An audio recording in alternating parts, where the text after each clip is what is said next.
This segment of CoastLife is sponsored by Coastal Comfort Heating and Air Conditioning. Well, CoastLife, we still have Rachel Parker with the Parker Group hanging out with me this week while we wait to introduce you to CoastLife's new co-host, which will happen on Monday. But until then, we're just having tons of fun with Rachel. And we're also having, there's nothing worse than on a day like today where you go to fire up the heat and nothing happens. So to kind of help walk you through what to do if that does happen, we've got Lacey Coleman, president of Coastal Comfort, joining us on the CoastLife couch. Lacey, have you been getting a lot of calls lately? You could say that. You could say it's been a little busy. Just a bit, yes. I'm sure. Very, very. But, it's a good thing for, that we can be there for the community if they need us. Unfortunately, it's not always the best call when you have to call because you don't have heat. So we understand that. But as you can imagine, with the weather we've been having this week, we are getting a lot of calls with people concerned about not only not having heat, but also the performance or the amount of time that their system is running. So I wanted to talk about that a little bit today to maybe put a little bit, ease of mind that normally in January, the average temperature in our area is about 45 degrees. Right. So we're at 20? I think this morning was it's feeling like 8. With the wind chill, we're even colder than that. So we are experiencing weather that we haven't really had in a few years. So your systems are expected to run almost 24/7. If you have a heat pump especially, it is going to rely on that auxiliary heat. So we're getting customers that are calling saying, hey, I've noticed the auxiliary heat's kicking on more than it normally does.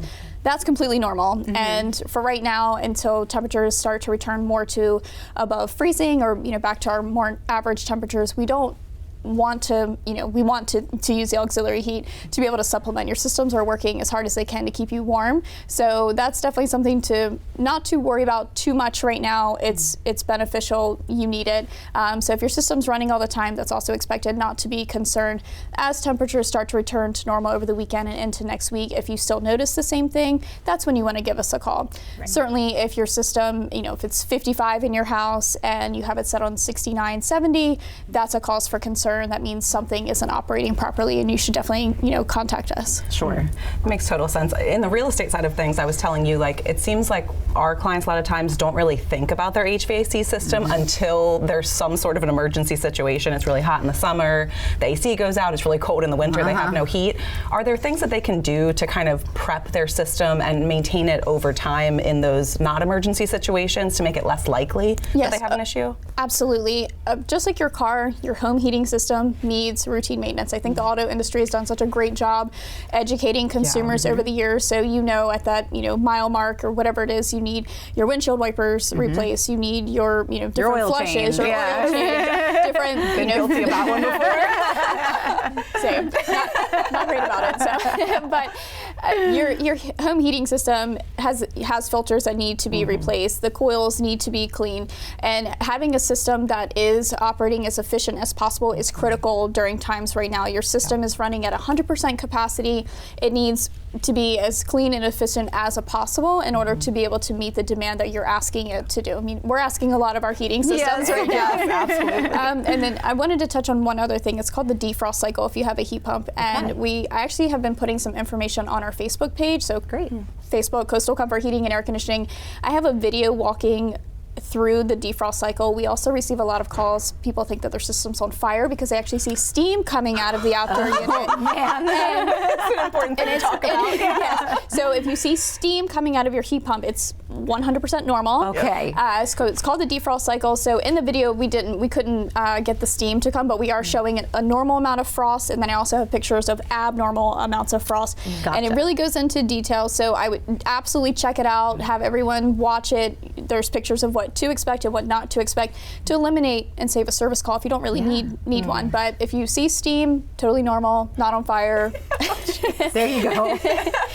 Yeah, so we've had people call the fire department before or shut the system down as soon as they see it because they're, you don't know unless you don't know. And sometimes, your system goes in defrost when it needs to. So there's a board and a sensor and it tells the system when and how often and how long it needs to go into the defrost. So you may not catch it all the time. And then the one time you walk around the side of the house and you're like, oh my gosh, it's on fire. So defrost cycle, completely normal. Check out our Facebook page. I have a video there. It kind of walks through the whole process, the sounds that are associated with it, the amount of frost bands that are normal. And then we also have pictures to say, hey, this is a problem. Right. And if you do have several inches of frost ice buildup and you have a problem, don't chip it off. That could actually cause more of an issue. It can cause a penetration in the coil, and then you have a bigger problem. So if you do have a lot of frost buildup, call a professional. Don't chip off the unit. We've had people do it. I have a picture of one. You could see all the ice like laying around where they were chipping it off. So it seems like a good idea, but it actually could cause more damage. So a lot of things to keep in mind, but just keeping your systems clean, checked out, and let them operate as efficiently as much as they can right now. Perfect, and that is where Lacey Coleman comes in. If and I love that you have some free resources for customers available on your social media, because that way they don't have to hit the panic button so fast. And then if they do need to call in a professional, you guys are right there. Absolutely. Awesome. Well, Lacey, as always, it's a pleasure to chat with you, and you help keep us safer and warmer out there, making sure we maintain our HVAC systems, and it's always a pleasure. Thank you so much. I appreciate your time. Of course. Thank you. But we know that those cold temperatures are no fun in your house, but you could still have some fun with the freezing temperatures outside. Spencer is going to pick up where he left off yesterday with a craft when we get back.